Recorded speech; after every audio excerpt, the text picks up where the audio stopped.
Welcome to the game of Risk, everyone. I'm your host, OliveXC, a top player at this game. Back at you with some Europe Advanced Progressive Capitals. Right here, we've got a nice 1-point setup over Spain and West Africa.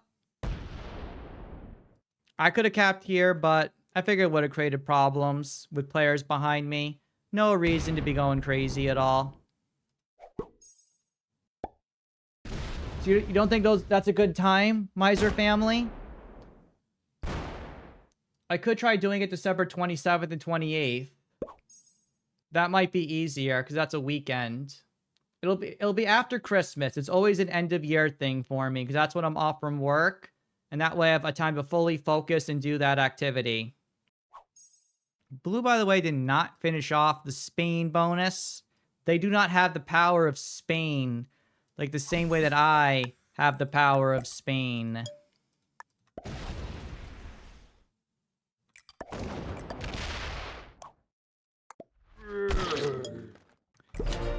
Green is there. There's always someone common that's there. It's unfortunate, especially with how strong the bonus is, but we gotta see how it goes.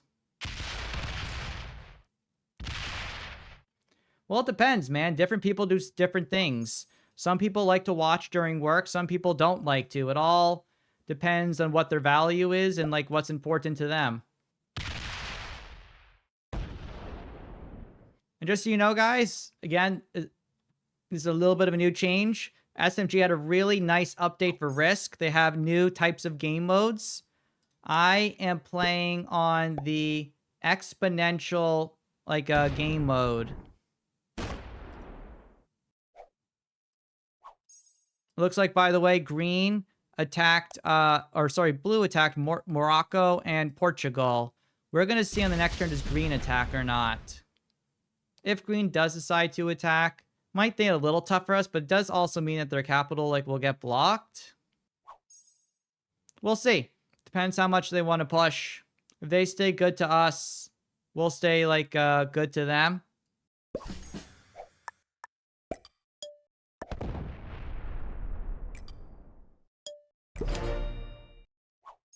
So in this case, I'm going to show you how I would play this game seriously with normal blizzards like this.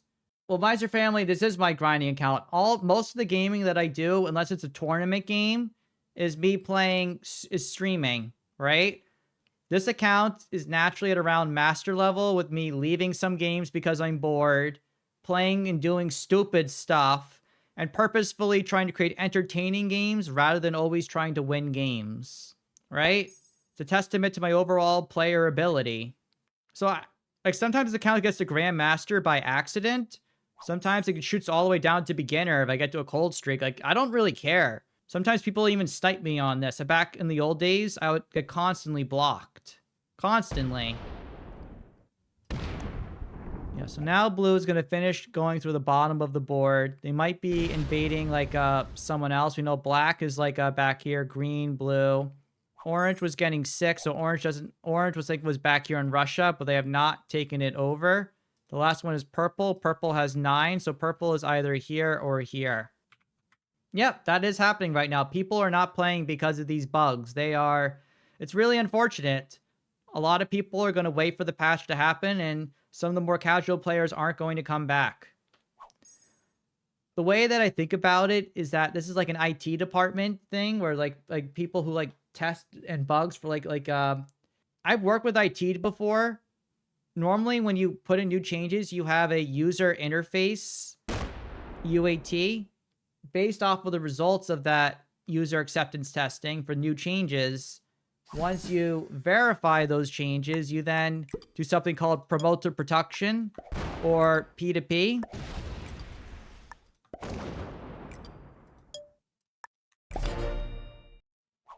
And based on the promoted production, you would expect that the same changes in your user acceptance testing environment is the same thing as a new published environment, right? For the patch notes that come through. And normally you do testing between those two stages to making sure the environment and the coding that you're doing doesn't cause any of these game-breaking decisions to occur.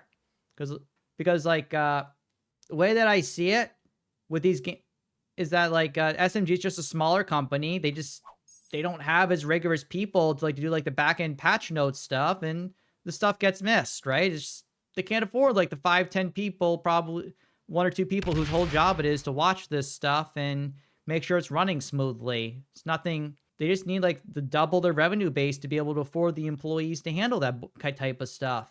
These are the type of things that you don't think about for a company, for the stuff that they have to run. Like you think that it doesn't matter until it affects your everyday life. Then it matters a lot. When a company is doing everything right, you don't think about them and how well they're doing. When a company does something wrong, you immediately notice, why is this thing not working? That's what's happening in SMG's case.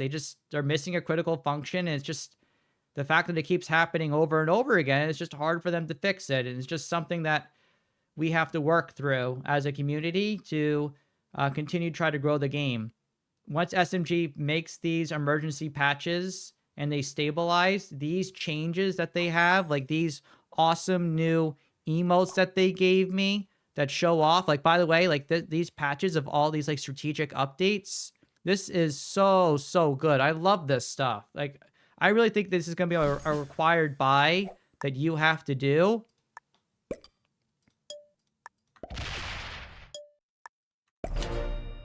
I also think that, again, while I'm playing an Exponential, there's like 6 different game modes now. There's a sandbox mode I haven't even tried out yet.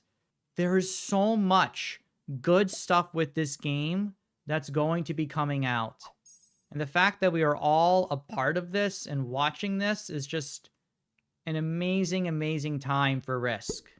The key, though, is they got to get their shit together. There is my 33 Buzz of Consciousness. I am ranting about SMG and how they are messing up all of our life choices and all of our nice things because we don't have nice things anymore. All they do is F up everything, bro. Yeah, 33 Buzz of Consciousness. What I like about Exponential Game Mode, there is no freaking stalemates. None. None. Why? Because you see these like, this bonus setup right here.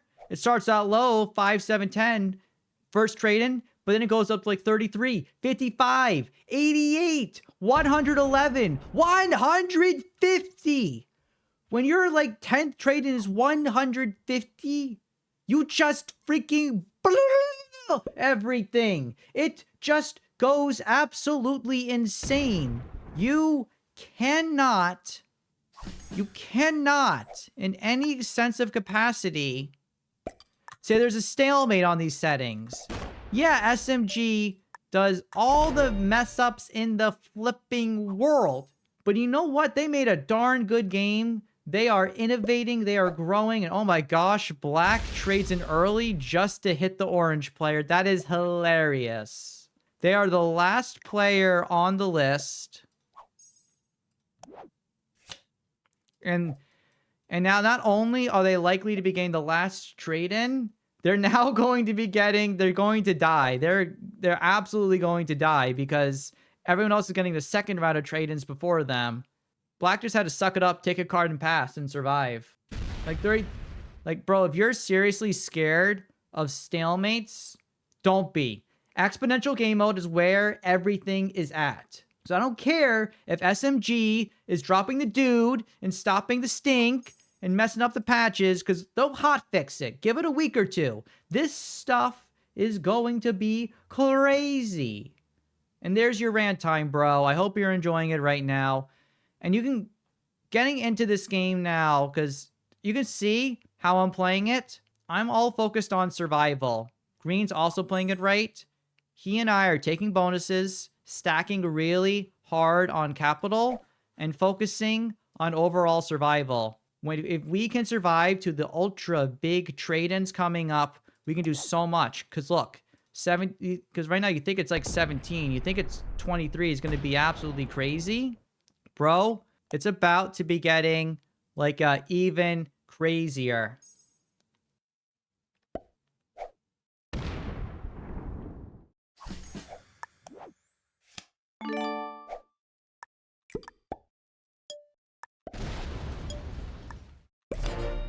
Because look, I just stack here. So look, the stats are like 23, 29, 39, 51, and then it goes up to like 88, bro. I think everything is like 1.3, right? About that, yeah, 23. Yeah, then it goes to 30, then 39, 51, and then it goes like, I think it's like 67. Yeah, 67. Then 87, and then afterwards is like 110.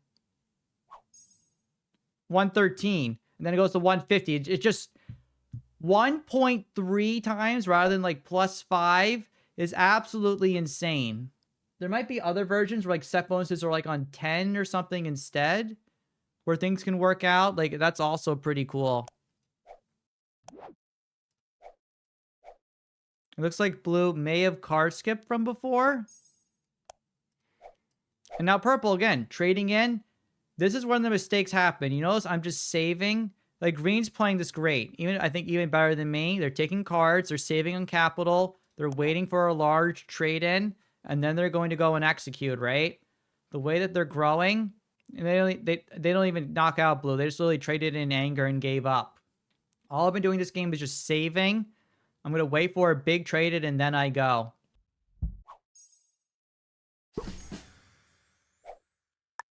So here we can see the next turn, when I get my trade in, that's when we go.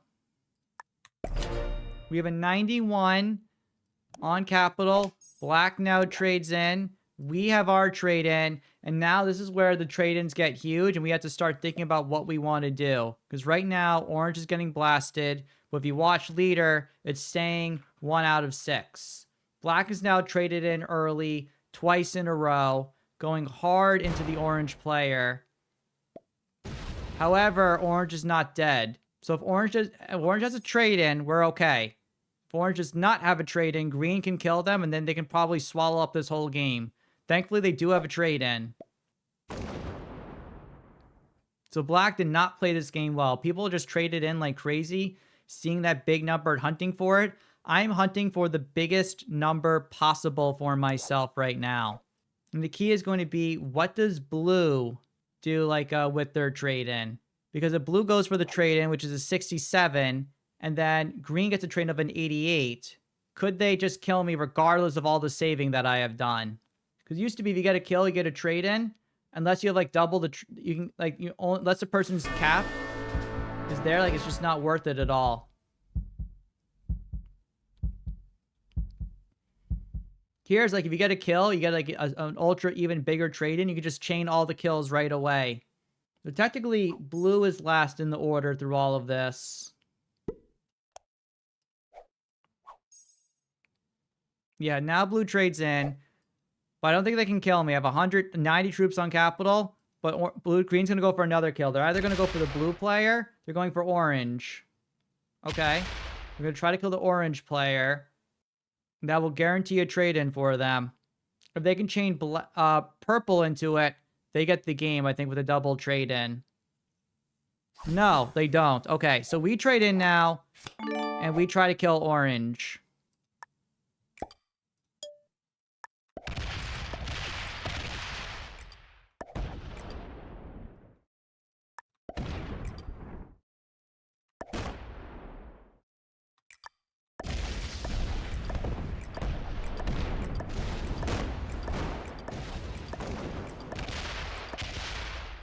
And that's orange right there. Wow.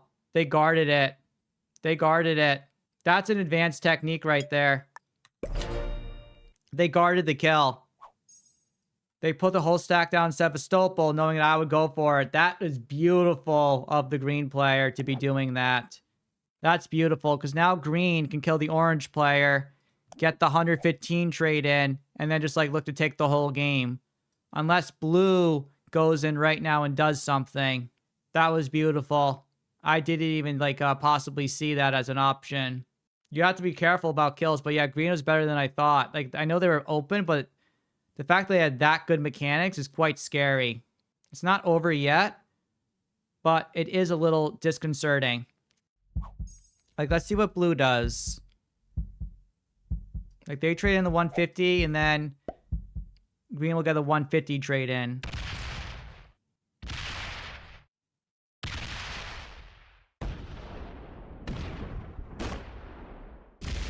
The worry is like if blue decides I'm gonna hit this capital because like I got hit. Like I need blue to kill the don't hit the 46. That's what's dangerous right now. Yeah, you gotta go up, hit the 62. I think they're hunting for orange. They don't realize it's on the 62. Oh, they do realize it. Yeah, you gotta hit the 62. I think they are. They do. Okay. So now blue's gonna get traded on the next turn. But that was very expensive for them to survive and deal with. Most expensive for them. Which means now blue's guaranteed to get a 150 trade-in coming up now. And the key is and green's also performing, they can also trade in. This is where the game can get absolutely wild. But green lost a lot off of all of that.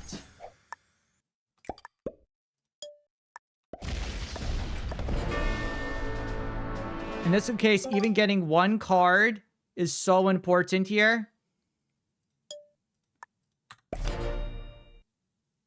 Because now I can get a trade-in coming up here. I'm ahead of, because I can't die. I have 166 on troops, and 150 of those are on capital. So I cannot die, especially because my troops are spread out. Like, if now I think my play to take the game is to kill the green player. Blue may be trying to kill me, which I get, but they can't kill me. I have too much down. I'm going to take the hit here, but I'm going to stay alive. Hello, Sea Monster. So happy to see you here, bro. Good to see you, Jimbo.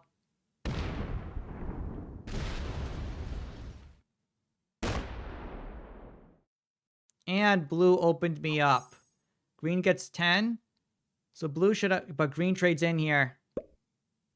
Wow. Wow. Does green just cap run this stuff? He's just gonna cap run this. This game is wild. I love it.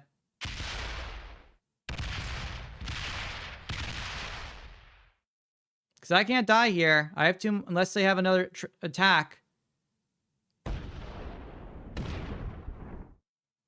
Yeah, I can't die. Like, this is wild. This is absolutely wild. So I get a trade in here. This is why that one card was so important. 200 troops, bro. Only one thing to do, and that's capital run.